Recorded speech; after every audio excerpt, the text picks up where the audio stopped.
कोई नाले में पड़ा हुआ था, किसी के कुहाड़ी लगी हुई थी, किसी की गर्दन कटी हुई थी। मतलब जितना वहशीपन उनके साथ किया जा सकता था इतना किया। मुझे मत मारो, मैं तुम्हारा भाई हूँ, तो मुल्ला तुम्हारा भाई बन रहा है बस। उसके बाद कोई इसकी आवाज़ नहीं सुनी, ना पता था वो कहाँ है कहाँ नहीं है। फिर मेरी बेटी 15-20 दिन वहाँ पे एडमिट रही। छोटी वाली बेटी है मेरी, 5 साल की, रिजा उसका नाम है।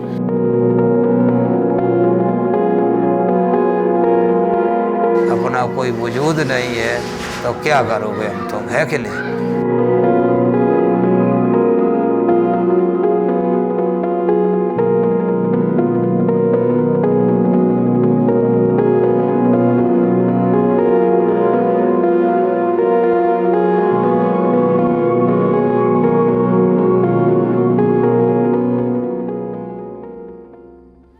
ये जो दंगे में मारे गए थे लोग, ये उनमें से एक मेहताब भाई हैं, उनकी कब्र है। ये 28 साल के थे। ये 28 साल के थे, इनकी ये दंगे में शिव विहार में मारे गए थे। और ये जो हैं, ये दो भाई थे, आमिर और हाशिम।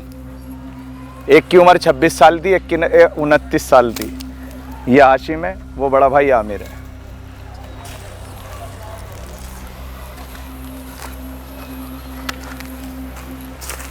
ये जो दंगे में मारे गए थे, ये शाहिद भाई की कब्र है। अलीगढ़ के थे ये, यहाँ किराए पे रहते थे और इनका इंतकाल हुआ।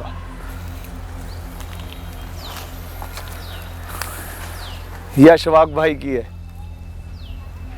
ये शिव विहार में मारे गए थे दंगे में। एक दिन में 4-4 बॉडियां आ रही थी। कभी इधर से आते थे, कभी इधर से आते थे, चारों तरफ से भगदड़ सी गई। उसकी वजह से अफरा तफरी सी मची रहती थी। और अब देखो कैसे सब सुनसान पड़े।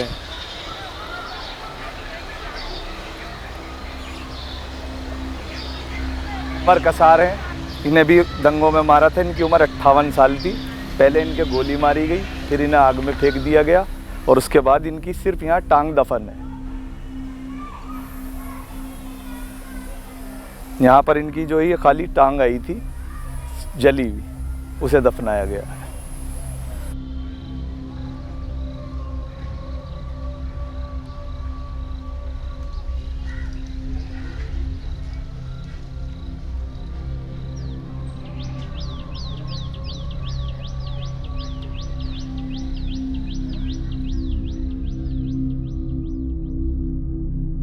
कोई नाले में पड़ा हुआ था, किसी के कुहाड़ी लगी हुई थी, किसी की गर्दन कटी हुई थी।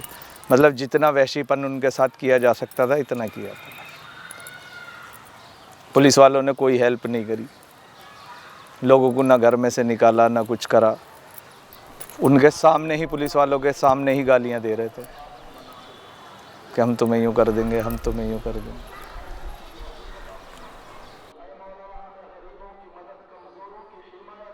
आमिर, हाशिम, मैं उनकी फैमिली से वैसे भी मिलने गया था और उन लोगों को मैंने देखा, 82 जख्म थे उनके पूरे बदन पे, आमिर के।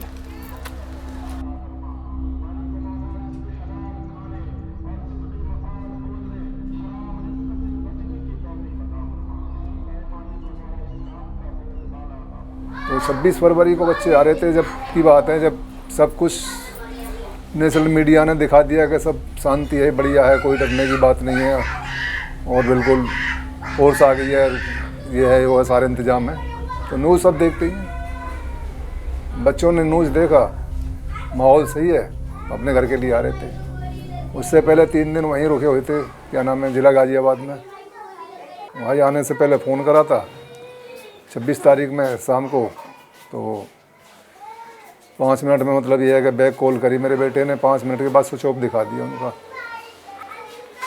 उसके बाद कई बार मिला बेटे ने, फ़ोन बंद दिखा दिया। उसने फिर सुबह को हमें बताया, पापा ऐसे बात है। हमने 100 नंबर पे कॉल करी, फिर थाने वालों ने बुलाया हमें, तो उन्होंने ना भाई 3 बॉडी हम लेके आए सुबह यहाँ से, नाले में से, आप पहचान कर लो।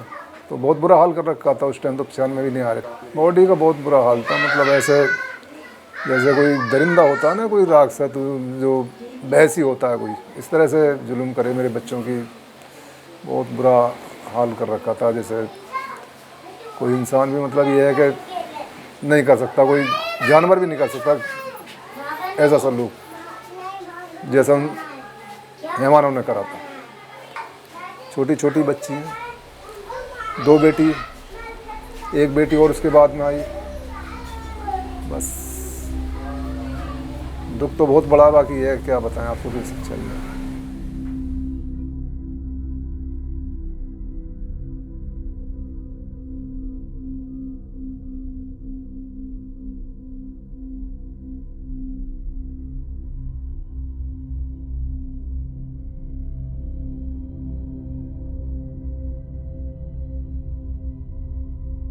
हमने तो कभी ख्वाब ख्याल में भी सोचा था कि हमारे साथ हमारे घर के अंदर घुसकर लोग हमें मारेंगे या हम पर हमला करेंगे। मेरी मम्मी को भी कम से कम भागरती विहार में 40-45 साल हो गए। वहाँ हालांकि 2-4 मुसलमान के ही घर थे, सारे हिंदू ही थे, लेकिन कभी इस तरीके से कोई बात का एहसास ही नहीं हुआ।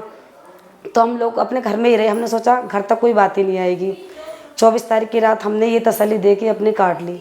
25 तारीख में हमने सुबह में देखा कि पाइपलाइन है गंगा और बिहार के और भागरती विहार के बीच में। तो पाइपलाइन पे काफ़ी लड़के मतलब हाथ में तलवार, बंदूकें और मतलब रोड वगैरह और नल के जो हत्थे होते हैं वो लोग लेके जय श्री राम के नारे लगाने लगे थे। हम लोग फिर उसको देख के हमें घबराहट चालू हो गई। हम लोगों ने कदम नीचे भी नहीं उतारा। हालांकि हमारे घर में खाने को भी कुछ नहीं था।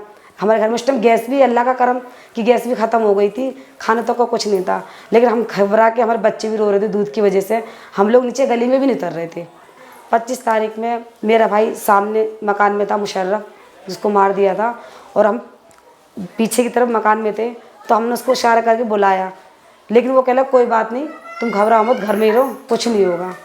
शाम के टाइम हमने पुलिस वालों को भी देखा।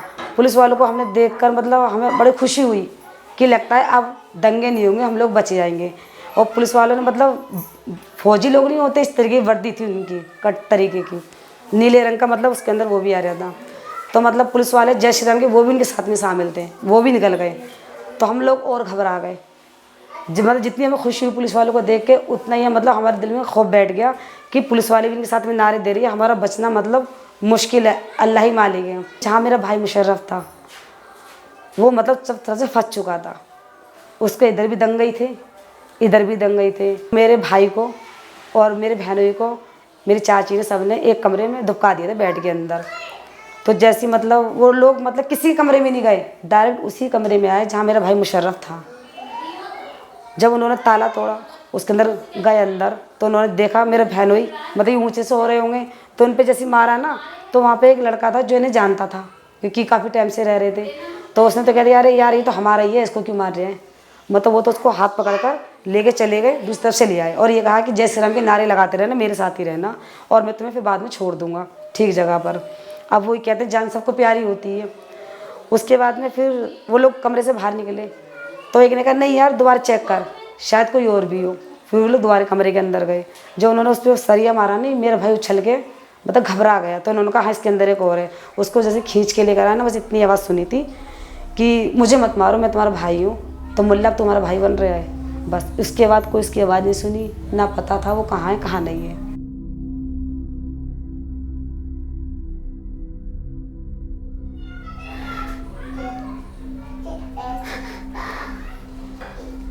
वो किसी लड़ना भी नहीं जानता था, ना कभी उसने लड़ाई लड़ी, न किसी कुछ कहा।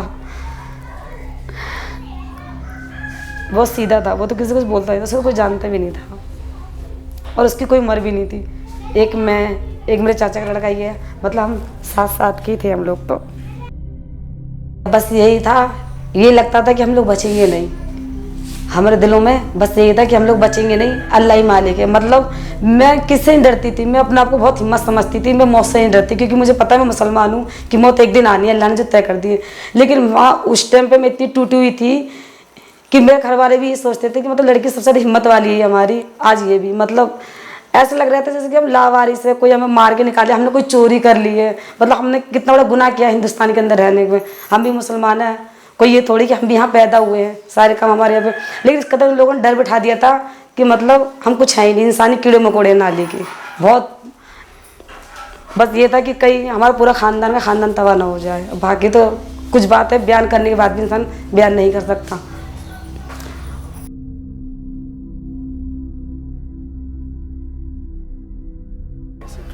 मतलब आज ही के दिन की बात थी, आज 25 फरवरी है, आज ही के दिन की बात थी, 1 साल हो गया पूरा।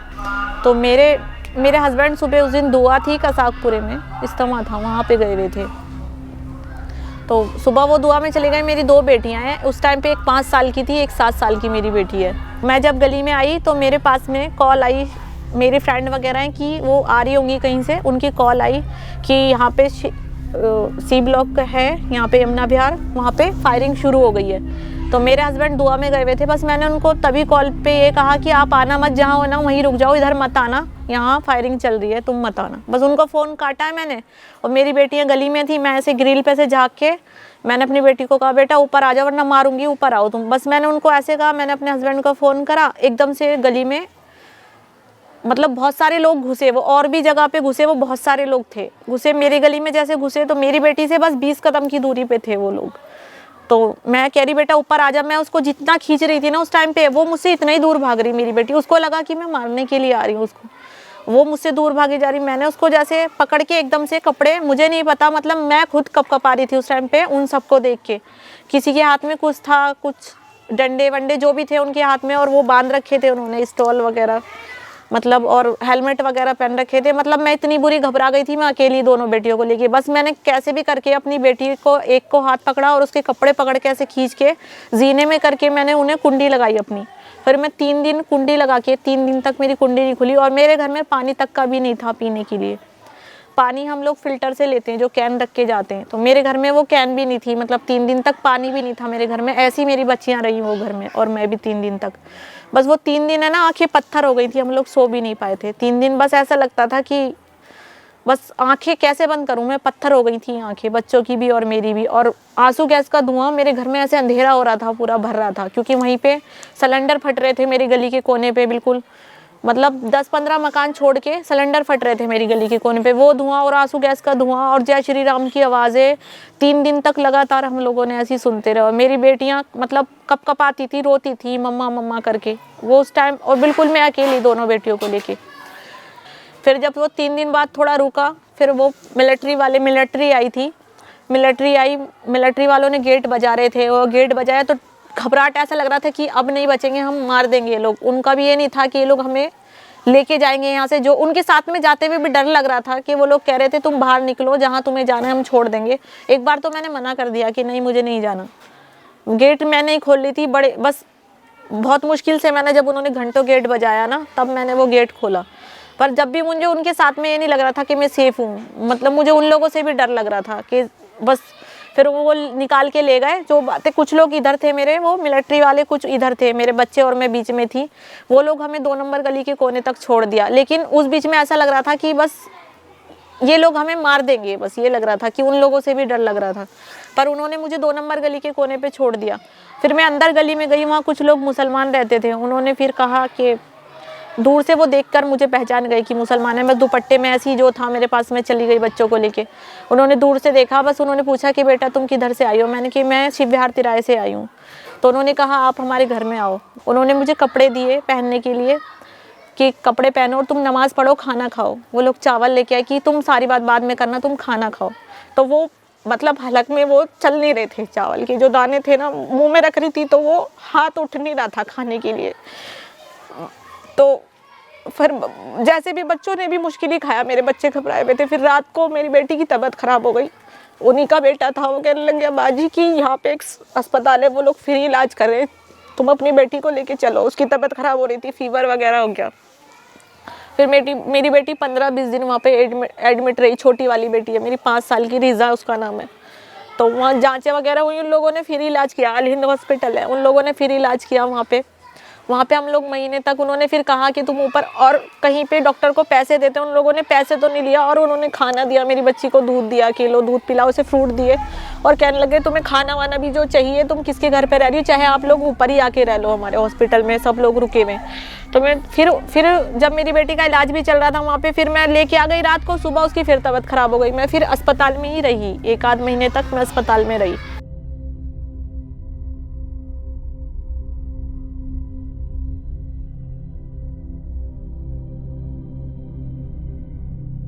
पच्चीस फरवरी दिन मंगलवार था 2020।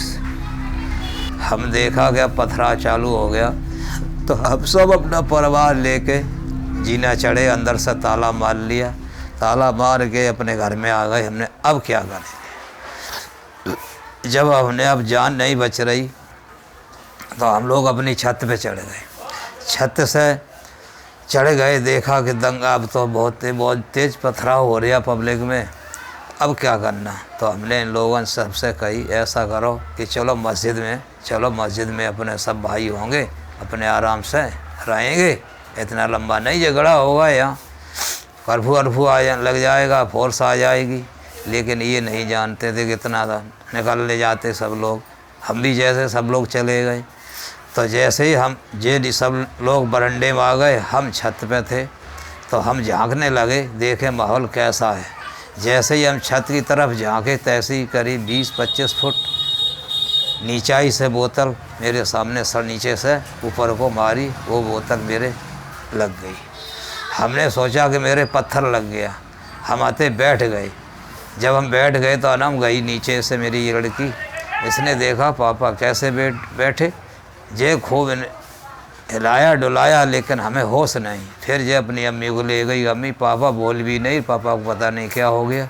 जे गई, इनने देखा तो खून निकल लिया था, अब हमें होश ही नहीं। तो जैसे तैसे दोनों जने हमारे हाथ पकड़ के दोनों जे नीचे ले आई, और बच्चों ने ताला खोल के और मस्जिद में पहुंच गए। मस्जिद में 1-2 लोग थे हमारे घुसते, वो भी निकले। इन्होंने कहा भी कि भाई रुक जाओ, हम भी तुम्हारे साथ निकल लेंगे कि हम, लेकिन वो लोग रुके नहीं, इस मारे हम लोग मस्जिद में फंस गए। जब मस्जिद फिर इन लोगों ने घेर ली चारों तरफ से, और हमने सोची अब तो बिल्कुल ही नहीं बचेंगे। तो जैसे तैसे हम लोग सब अपना परिवार लेके मस्जिद की 4थी मंजिल की छत पे लास्ट में वहाँ बने रहे। ये लोगों ने मस्जिद के गेट तोड़ दिए, हुजरा तोड़ दिया, किताबें जलाई, बेअदबी करी, गाली गलौज बकते रहे, जय श्री राम के नारे वगैरह, यानी पेशाब वगैरह ये सब यानी मस्जिद में करी। तो और आसपास के घर भी जलाए। लास्ट में इन लोगों ने करीब 2:30-3 बज गए, घड़ी तो थी नहीं मेरे पास जो, तो लगभग 2:30-3 का ऐसा टाइम हुआ तो इन लोगों ने सिलेंडर फाड़े 2 खूब बड़े वाले। उसके बाद ये लोग दहशत खा के भाग गए, इधर से भाग गए। तो फिर बच्चे बोले कि अब यहाँ से निकल लो, कुछ टाइम है। फिर हम 1 महीना हॉस्पिटल में ही भर्ती रहे। अब इंसाफ क्या, अब इंसाफ तो अब ऐसे मान लो कि जब हमारी और आप क्या, जब अपनी कोई इंसाफ तो अपने हक के लिए सब कोई मांगता है। हक का इंसाफ फिर अपनी सरकारी नहीं है, अपना कोई वजूद नहीं है, तो क्या करोगे हम तुम, है कि नहीं? मानियो बात। इंसाफ तो इंसाफ है।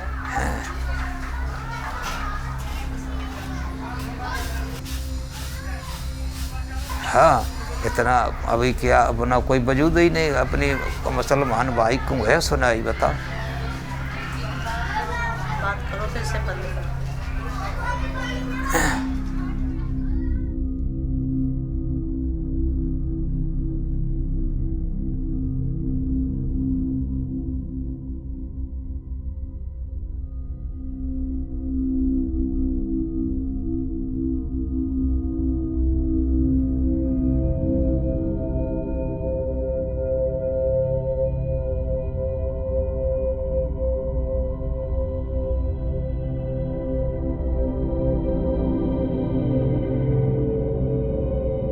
मेहताब की मदर आई थी 2-4 दिन पहले। आमिर हाशिम के अब्बा आते हैं, एक भाई हैं, वालिद साहब हैं, एक बुज़ुर्ग हैं, बहुत वो आन के रोते हैं। जब उन्हें देखते हैं तो पूरे बदन में कपकपी सी आती, लेकिन कुछ नहीं कर सकते हम उनके लिए।